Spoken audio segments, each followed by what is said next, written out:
Good morning, North Point. This crazy way of getting together has rolled on for another week.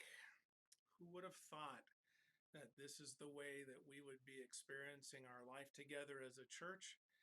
But this is what we've got, and we're going to make the best of it. We especially welcome any of you that are new to our group. And honest, we really look forward to meeting each other face to face one of these days soon.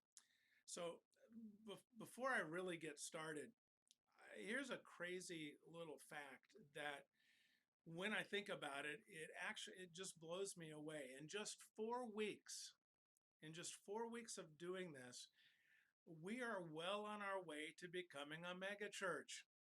Uh, if you know me, you know that some of that is a little tongue in cheek, but the numbers of people that are joining us live or watching when it's more convenient, it's unbelievable. And so I am grateful for the interest, and I hope that your time here feels well spent to you. I guess if I could just write a book, I bet there's a book deal out there for me, or not. So let's get going. I have really wandered around this week trying to find a place to stop and figure out what I was going to say today. This is crazy. What we are experiencing here in Louisville, our, our little corner of the world, as weird and as upsetting as it is to all of our schedules, it is totally, completely different than what people are experiencing in Italy or New York City or Detroit or even close to home here in New Orleans. They say we could be experiencing some of those same things here in the Metroplex soon. I don't know. You don't know. What those folks are going through these days looks more like a science fiction or a horror movie that we're watching on television. But it's for real, and it's being played out on the world stage. A familiar conversation that I've had with people this week, especially, is how the feeling and the pace and the routine is just weird. It's just weird. It is so different than anything we have ever experienced.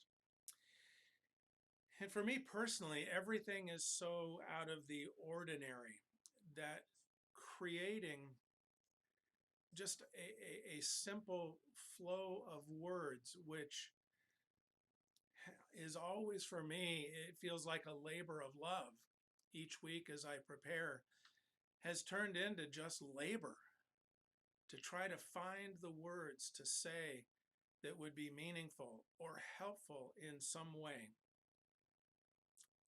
I don't know what kind of words you need today. We are all so different, and we are all responding to this crisis in such different ways. The changes that you have gone through, maybe this week, but certainly over the course of all of this, they may have cost you memories and experiences that you will never ever get back, you and your family. You may be afraid or angry. You may be just numb and tired. You may be already feeling the pain of losing a job or lost wages. You may have loved ones who are sick. Maybe you are personally sick right now and feeling the mystery of what's going on inside your own body. Forced isolation may actually be your thing, or you may be crawling up the walls right now. I don't know. I don't know what it is that you're feeling. I suppose I am a little bit of all of those. So what you get today is what I need to hear. It's what I need to be reminded of. You see, when we are shaken, we need something that doesn't move, something to hold on to for stability. This is Palm Sunday. Though it doesn't feel much like it this year, the Sunday before Easter has always held a special significance for the church. It is a part of the church calendar that throughout history has led people up to the greatness of Easter Sunday. It probably wouldn't surprise many, but North Point doesn't really follow the same playbook as high churches do. Churches like the Anglicans and Episcopals and many Methodist and Presbyterian and even Lutherans. But we are still moved deeply by the events in Jesus' life that are associated with this day. This is the day that begins the remembrance of the Holy Week, the final days of Jesus' life that ended with him being crucified on the cross. The Bible story associated with Palm Sunday is written about in 3 out of the 4 gospel accounts. It's written about in Matthew and Luke and in John. Bible scholars throughout the ages have labeled this section of Scripture, or even this part of Jesus' life, as the triumphal entry, when Jesus is making his move back into Jerusalem to begin the events that would ultimately culminate with his death on the cross. Here's how this story starts in Matthew's account. It's in chapter 21 of Matthew. I'm going to read just a little bit of it. It says, as Jesus and the disciples approached Jerusalem, they came to the town of Bethphage on the Mount of Olives. Jesus sent 2 of them on ahead. Go into the village over there, he said. As soon as you enter it, you will see a donkey tied there, with its colt beside it. Untie them and bring them to me. They brought the donkey and the colt to him and threw their garments over the colt, and he sat on it. Most of the crowd spread their garments on the road ahead of him, and others cut branches from the trees and spread them out on the road. It's actually not in Matthew's account, but in John's account of this story that he writes this detail in the story where he says that the leaves that they laid out were palm branches, these symbols in their culture of victory and triumph. They laid them out for Jesus to come across as he was making his ascension up into Jerusalem. Now, some people in the future are going to look back in history to a time when a warning was given, but people failed to pay attention. In the end, I hope that is not the year 2020 that is remembered. But that's not the time that I'm talking about. I'm talking about right now in this story of Jesus' life in the year 33 AD. Jesus was warning people, you're making a mistake You're not listening to me. You're not paying close attention to the prophets of old. You see, Jesus had been predicting his own impending death, but his followers wouldn't hear of it. A true king would never, ever be crucified. A true king would never be hung on a cross like a common criminal. And Jesus told them he didn't come to be a king on a throne who would rule. They wanted a king who would lead them in battle. They wanted a king who would set things right from centuries of imprisonment as the Jews were abused by the Egyptians. And now they lived under Roman rule, this abusive government that took advantage of people. They were looking for a king to come and win. And Jesus said his kingdom would not have walls. It wouldn't have any boundaries. His kingdom would welcome the outcast and forgive enemies. His kingdom would cancel debt, and his followers would learn to turn the other cheek. And honestly, they would nod with approval when he said those words. But I think secretly inside all of their hearts, they're going, no, there is no way this is what this king is going to come and do. So I think they looked at Jesus with a sort of skepticism, even though they saw the miracles he was performing, and they wanted to believe with their whole hearts that he was the Messiah come.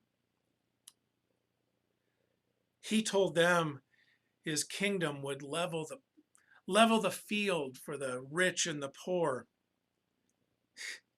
Frankly, the words that he said turned that field upside down with the poor on top. He said that his kingdom would redefine greatness. His followers would be known for serving others in love. But some of his own followers, even those that were closest to him, argued about positions and who would get to sit closest to him on the throne. They saw Jerusalem as the rightful location of the kingdom. But Jesus said his kingdom would not be on earth, but it would be in the hearts of the faithful. But they didn't listen. They refused to pay close attention to his words. So on Palm Sunday, as Jesus was ascending into Jerusalem, the crowds laid down palm branches and gave Jesus the royal treatment befitting of the king, actually befitting of the kind of king they wanted. In Luke's account of this story in chapter 19, he writes these words about what was happening. When Jesus reached the place where the road started to the Mount of Olives, all of his followers began to shout and sing as they walked along, praising God for all the wonderful miracles they had seen. Blessings on the King who comes in the name of the Lord. Peace in heaven and glory in the highest heaven. But they were missing the point. His closest followers, as well as the crowds who lined the streets, they hadn't listened. They had simply not paid attention to the warning signs of the coming kingdom. I think for Jesus, this really was about anything but a triumphal entry. And we see his heart a little later in this story in Luke 19, and we read these words. But as he came closer to Jerusalem, I want us to pay careful attention, that we would see Jesus clearly in the situations that we find ourselves in these days. That we wouldn't simply just throw down palm branches and say blessings on the King, but that we would actually live in peace, and that we would be agents of peace in a world that needs to hear the message of Jesus now. It is my desire that joy would be found in your life, and that fear would have no place with us, because our King has arrived.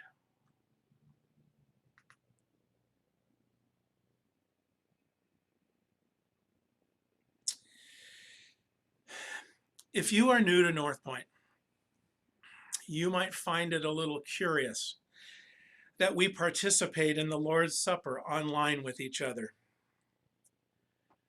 But this is our tradition, and our isolation can't prohibit what Jesus has clearly told his followers to do. So all who are present with us, you are welcome to join in right now. Go and find what you can. Some crackers, a piece of bread, maybe a cookie, I don't know. Grab some juice or some milk. Pass it out to those in your household that you are sharing this moment with. And we will pray that God will bless that the same way that Jesus blessed it when he met with his followers the night before he went to the cross on our behalf.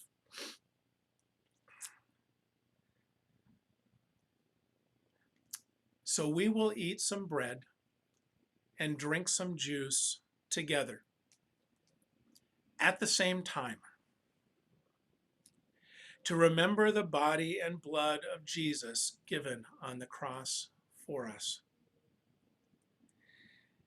And we will also remember that Jesus is the one who said that he is the giver of life. And we call him the Spirit who unites us, even though we are separate. He is the Lord of creation, the conqueror of fear and of death, and he is the hope of salvation. As this song plays right now on the screen, I challenge you to do as the King commanded, and that is to remember who he is. Remember what he has done, and remember what he will continue to do in our hearts, in our lives, and in our world, because he is the King. Listen to this song.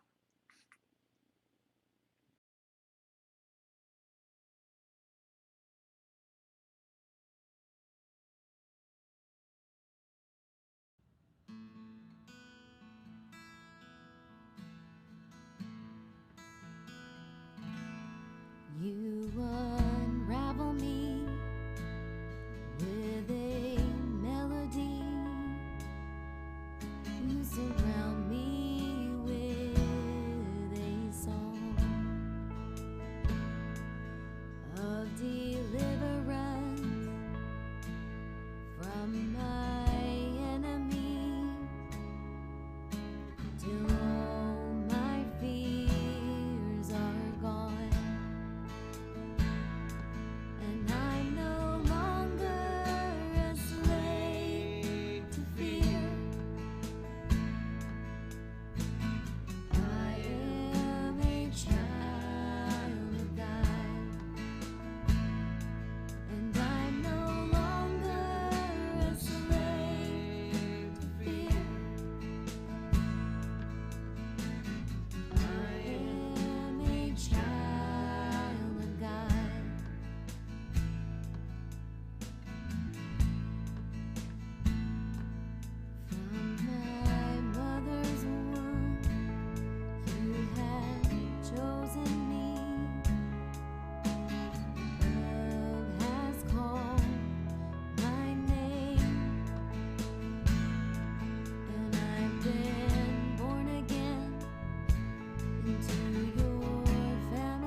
Friends, as long as it takes, we're going to remain together in this. If you have needs, make sure that you let us know. Don't be intimidated or embarrassed to ask for prayer for you, for your family, or for your friends. We have not uh, reached the finish line yet on this thing that we are living through right now, but we will get to the other side. I want to tell you that you are probably not the only one that experienced a little bit of a glitch or a delay as you were watching this over the last 20 minutes or so. We think that Facebook and YouTube both have been bombarded with so many live streams that this is just something we're going to have to work through. But if you want to go back and look at it in its entirety without any of the glitches, you can certainly go back anytime and view this again if you would like.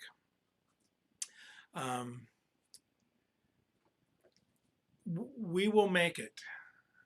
We don't know what this week is going to hold, but we know that God is faithful. God's people always make it through. So until next week, when we gather again right here, be faithful.